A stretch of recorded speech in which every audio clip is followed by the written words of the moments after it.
नमस्कार, आप देख रहे हैं चुनाव आज तक और मैं हूं पीयूष मिश्रा। आज से 3 दिन बाद यानी 17 फरवरी को 2024 लोकसभा चुनाव के मद्देनजर भारतीय जनता पार्टी की अब तक की सबसे बड़ी बैठक होने वाली है। सूत्रों की माने तो इस बैठक में बीजेपी के देश भर से 10,000 से ज्यादा नेता शामिल होने वाले हैं। ये बैठक राष्ट्रीय कार्यकारिणी और राष्ट्रीय परिषद की बैठक होगी जो 2 दिनों तक चलेगी। ये बैठकें भी दिल्ली के भारत मंडपम में होने वाली है। भारत मंडपम वही जगह है जहां पर G20 का सफल आयोजन किया गया था और उसके बाद से कई बड़े आयोजन भारत मंडपम में किए जा चुके हैं। बीजेपी के नेताओं का कहना है कि बैठक से पहले सभी तरह की तैयारियां पूरी कर ली गई है। सूत्रों की माने तो बीजेपी कार्यालय से भारत मंडपम तक का जो रास्ता है, जो लगभग 5 से 6 किलोमीटर का रास्ता है, इस पूरे रास्ते में बड़े बड़े कटआउट्स, बड़े बड़े पोस्टर्स लगाए जाएंगे। इन कटआउट्स में मोदी सरकार की उपलब्धियों के बारे में जानकारी दी जाएगी। साथ ही साथ लोगों को मोदी सरकार की स्कीम से किस तरह का फायदा हुआ उसके बारे में जानकारी दी जाएगी। 16 फरवरी यानी राष्ट्रीय कार्यकारिणी और राष्ट्रीय परिषद की बैठक से एक दिन पहले दिल्ली में बीजेपी के राष्ट्रीय कार्यालय में बीजेपी के महासचिवों और राष्ट्रीय महामंत्रियों की बैठक होगी, जिसमें राष्ट्रीय कार्यकारिणी और राष्ट्रीय परिषद की बैठक में चर्चा किए जाने वाले प्रस्ताव और मुद्दों को लेकर चर्चा की जाएगी। और इस चर्चा के बाद अगले दिन यानी राष्ट्रीय कार्यकारिणी की बैठक में उन मुद्दों को लाया जाएगा और प्रस्तावों के ऊपर जो चर्चा हुई है उसके बारे में भी जिक्र किया जाएगा।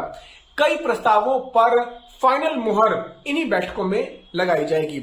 सूत्रों की माने तो राम मंदिर निर्माण और साथ साथ धारा 370 पर जिस तरह से काम मोदी सरकार ने किया है उसको लेकर बीजेपी मोदी सरकार को धन्यवाद देने के लिए धन्यवाद प्रस्ताव लेकर आएगी और उसके बाद आगे क्या विजन है बीजेपी का उसको लेकर भी चर्चा इन बैठकों में की जाएगी।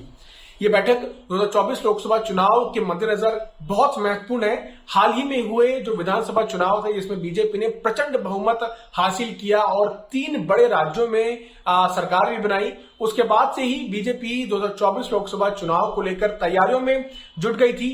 कई बड़े फैसले अब तक पार्टी ले चुकी है, जिसमें राज्यसभा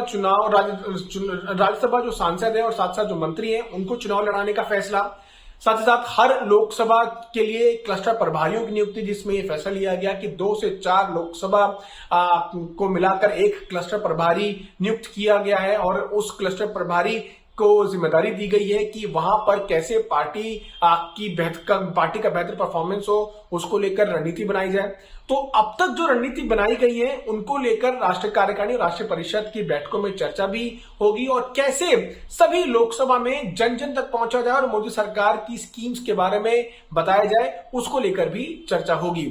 अब देखना यह होगा कि कौन से ऐसे मुद्दे हैं जिनको लेकर पार्टी राष्ट्रीय कार्यकारिणी और राष्ट्रीय परिषद की बैठक में चर्चा करने वाली है और कौन से ऐसे प्रस्ताव होंगे जो पार्टी आगे लेके आने वाली है। क्योंकि सूत्रों की माने तो जो नारा प्रधानमंत्री नरेंद्र मोदी ने दिया है अब की बार 400 पार, उसको लेकर भी बड़ी रणनीतियां, बड़े बड़े काम है जो है उस पर पार्टी जुट चुकी है और 370 बीजेपी की अपनी अकेले की सीट हो उसको लेकर कैसे काम किया जाए उस पर भी चर्चाएं की जाएंगी। दिल्ली से मैं पीयूष मिश्रा, आज तक के लिए।